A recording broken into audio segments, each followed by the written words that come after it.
'Tis the season of giving. 'Tis the season of joy. 'Tis the season of family. Of being playful and coy. But perhaps for me, the season comes with a touch of hanging with Cooper and not striving so much. I'll get more into that here in a second, but first, Josh and I are going to buy a Christmas tree for Orphan's Christmas. Just sleigh bells jingle and ring, jingle, jingling too. Lovely weather for a sleigh ride together with you. Come on, it's the snow is falling and friends are calling you. Lovely weather for a sleigh ride together with you.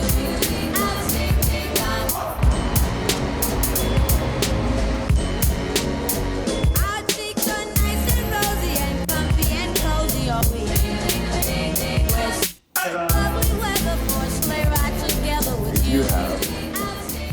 Something for you in here as a thank you for hosting. Oh, look at that. Like it? I do. I just realized I don't have a hook for it though. Ah, thank you. Perfect. Put this right. Yeah. All right, we got our tiny little Charlie Brown Christmas tree prepped and ready for Orphan's Christmas, which is exciting. I'm not going to be here for a lot of the Christmas season, it turns out. We'll talk about that in a couple of days, more specifically. But what I wanted to talk about today was a word that my therapist threw at me the other day, and I've been thinking about it a lot because it's exactly the theme of this next chapter. It's also something that's really come up quite a bit in writing this book that I just finished. So I'm thinking of it as like a middle book, a middle child, the second in a trilogy. Hopefully life's still interesting enough to merit a third book down the line. But it's been a hard road. I've had some support along the way. My patrons in particular have been very, very supportive. And obviously my landlady, who has supported me by giving me a place to live in Paris for free for the last decade, which is the most life-changing patronage that I've gotten I think ever. I don't think I can think of anything that rivals that. But with or without that, before I had that and then after, one of the central tenets of my life has been striving. Whether that's striving to be a better person, striving to be a better artist, striving to be a better writer, striving to be more worthy of love. And then eventually coming to realize some of those things do take a lot of effort, but some of those things take the exact opposite of effort. I was gonna pick up a rotisserie chicken on my way home, but they're both closed. Sunday? Usually there should be, what time is it? I think I'm missing about like 30 minutes. Still getting an avocado though. Bonjour. Est-ce que vous avez des avocats prêts à manger? Ça sera tout, je crois.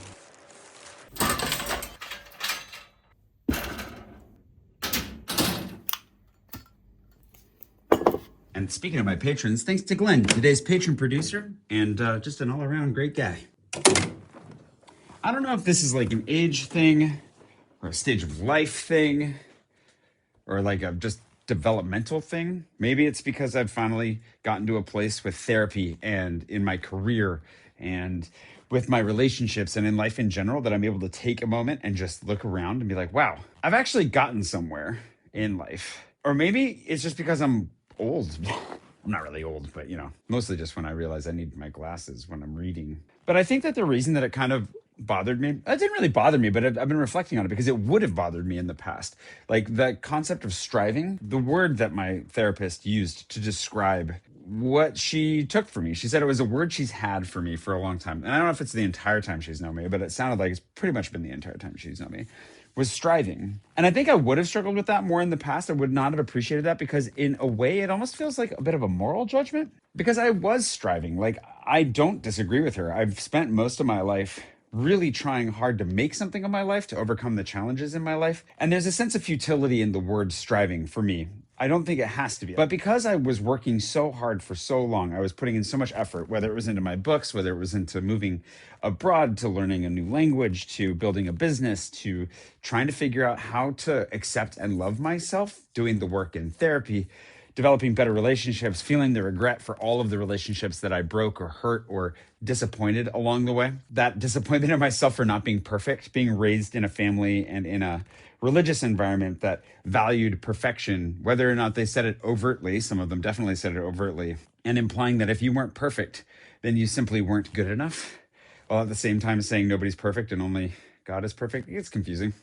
But anyways, because I was working so hard and because I didn't feel like I was really getting anywhere for so long, then it means that in a way, it's almost like making an accusation of moral failure. Like, clearly you're working so hard, you're not getting anywhere. In spite of working probably too hard, obviously you must just suck. But what makes it satisfying and not offensive, ultimately, not only is that she's right, but that I can sense that it's changing. It's getting warm in here. I think that the gift of being where I'm at right now, in a lot of ways, is that there's a lot of momentum. I have worked really hard over the last couple of years to put together a team and a business and something that would be more than just myself, ultimately something that would exist outside myself, because after my brushes with burnout, after striving so hard and putting so much work in to find myself in tricky situation after tricky situation, to learn a lot of lessons the hard way, one of the lessons I have learned is that I can't do everything alone and I do need help. Something that I could never have admitted before either, because of my hyper independence and my unwillingness to trust other people to take those risks, and how much richer my life has become as I have learned to trust other people and to take those risks. And so I'm in a place now where like I am already naturally stopping the striving. When she brought up the fact that she thinks this last chapter of mine has been a chapter of striving, it came up because we're talking about relationships and women in particular. The matchmaker video that I made before starting daily vlogging again, which if you're watching this on Instagram or elsewhere, you probably have no idea about the matchmaker story. But those of you watching on YouTube know that story. It spawned a lot of emails, some very nice emails, including one from a matchmaking agency who wanted to offer me their services completely for free. And they literally said they were going to stake their reputation on finding me love in 90 days or less, which to me is kind of a red flag, because they guaranteed that they would be able to find me love. And you can't guarantee anybody that you can find love, especially not in a timeline like 90 days. Thank you, but no thank you. The reason that it actually is very germane to the conversation about striving, though, is because one of the things they said, the only thing they really wanted or they asked of me was that I would promise them that I was 100% dedicated to finding that person right now. And the reality is, I'm not. I'm 100% dedicated to work right now. I have a really fun opportunity in front of me to sprint through this year, to deliver some books, to make a lot of really fun videos. A lot of my time and attention and energy is right here. This is the main focus. They missed their window as far as that's concerned. But also because I don't really think that that's a good way to find love. I think that if I'm ever going to find love, whether or not I believe in romantic love anymore, I do. I hold out some hope. But if I'm going to find it, it's probably going to be in the midst of pursuing things that I really enjoy and love already, and in developing a great sense of love for my friends and my family, so that the way that I express my love for them is just naturally going to extend itself to anyone else who comes into my life, including anybody who might be of a romantic interest.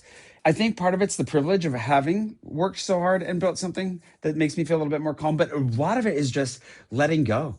And again, the therapy, the work, figuring myself out means that I now trust that even if things go wrong, even if like the world falls apart as it often feels like it's doing, I have faith in myself. I actually trust and respect myself. I believe in myself, and I know that I'll be able to handle it, whatever comes. And if I can't handle it, then I guess it's just over at that point. And if that happens, I guess I won't really know anyways. I didn't promise this video was not going to be dark. I didn't, you know, this one may be a little bit darker. Also, this underwear does not fit here. I'm going to put it over here. Sorry, Cooper.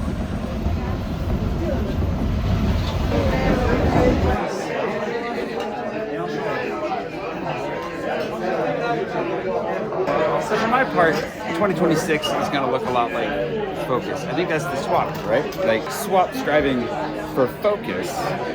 And in that way, focus on my friends, my work, and then trust that the systems I built, the teams, the habits that I've built, my health, my fitness, all of those things can carry me forward on the momentum that I've already built over the last few years. If not, that, I think, sounds great.